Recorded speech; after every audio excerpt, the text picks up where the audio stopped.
ডাকাত বসিরউদ্দিন নামে এমন একজন ডাকাত জগৎ বিখ্যাত, ভারতবর্ষের মধ্যে একজন ডাকাত ছিলেন, ডাকাত বসিরউদ্দিন।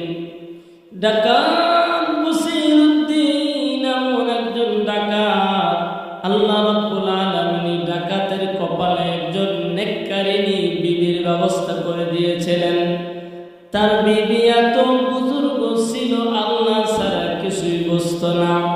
ডাকাত বসিরউদ্দিন ডাকাতি করার জন্য যখন বেরিয়ে যাইত, বিবি সাহেবা ওযু করিয়া যাই নামাজে মুসাল্লায় বসিয়া আল্লাহর কাছে হাত তুলে বলতো, আল্লাহ আমার স্বামীকে তুমি হেদায়েত দাও, আমার স্বামীকে তুমি ভালো বানায় দাও।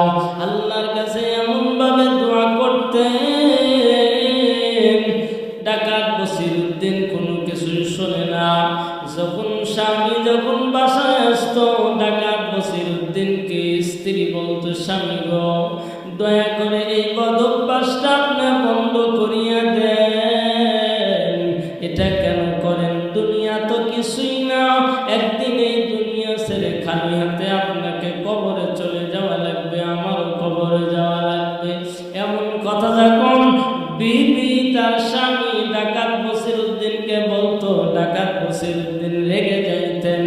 ডাকাত বসিরউদ্দিন রেগে গিয়া স্ত্রীকে এত মারধর করতো, কিন্তু মারের পর মার ডাকাত বসিরউদ্দিনের বিবি স্বামীর উপর ক্ষিপ্ত হন না, রাগান্বিত হন না, শুধু কাঁদেন আর আল্লাহর কাছে দোয়া করেন, আল্লাহ তুমি আমার হাজবেন্ড, আমার স্বামীকে হেদায়েত দান করো আল্লাহ। ডাকাত বসিরউদ্দিন এইভাবে ডাকাতি করতেই থাকে, স্ত্রীর দোয়া অব্যাহত আছে।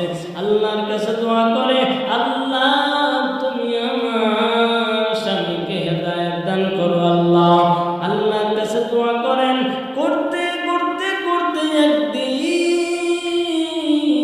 ডাকাত বসিরউদ্দিন ডাকাতি করার জন্য যখন বেরিয়ে গেল, যাইতে যাইতে যাইতে ডাকাতের লিডার বসিরউদ্দিন সবাই নিয়ে যখন বের হয়ে গেল, অনেক দূর যাওয়ার পরে একটু জঙ্গলের পাশ দিয়ে যাইতেছিলেন। ডাকাতের সবাইকে বললেন, তোমরা বসো।